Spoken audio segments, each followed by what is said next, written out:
স্বামীজির লেখা এবং বাংলায় কবি সত্যেন্দ্রনাথ দত্তের অনুবাদিত একটি কবিতা মৃত্যুরূপা মাতা।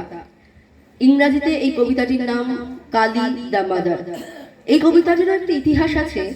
স্বামীজি যখন লন্ডনে শিকাগো বক্তৃতা দেওয়ার জন্য রওনা হয়েছিলেন, তখন একটি রেল স্টেশনে তাকে একটি ঠান্ডার রাত্রি কাটাতে হয়েছিল এবং আশ্রয় নিতে হয়েছিল একটি কাঠের প্যাকিং বাক্সের ভেতর।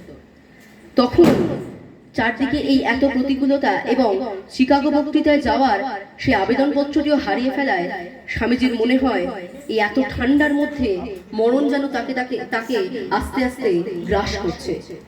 তখন স্বামীজি সেই প্যাকিং বাক্সের ভেতর বসেই রচনা করলেন এই কবিতা। আমি এই কবিতাটি বাংলা অনুবাদটি করে শোনাচ্ছি। নিঃশেষে নিবেছে তারা দল, মেঘ হেসে আবরিছে মেঘ, স্পন্দিত ধ্বনিত অন্ধকারে গরজিছে ঘূর্ণ বায়ু বেগ। লক্ষ লক্ষ উন্মাদ পরাণ বহির্গত বন্দিশালা হতে মহাবৃক্ষ সমূলে উপারি ফুৎকারে উদায় চলে পথে। সমুদ্র সংগ্রামে দিল হানা, উঠে ঢেউ গিরি চূড়া চিনি, নভস্থলে পরশিতে চায় ঘোর রূপা হাসিছে দামিনী।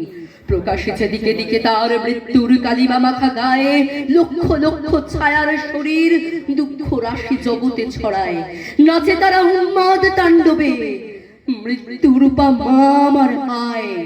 কলার করালি করাল তোর নাম, মৃত্যু তোর নিঃশ্বাসে প্রশ্বাসে, তোর ভীম চরণ নিক্ষেপ প্রতি পদে ব্রহ্মাণ্ড বিনাশে। কালী তুই প্রলয়ে রূপিণী, আয়ে মাগো আয়ে মোর পাশে।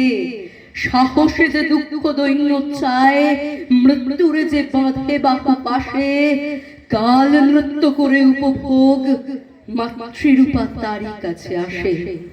নমস্কার।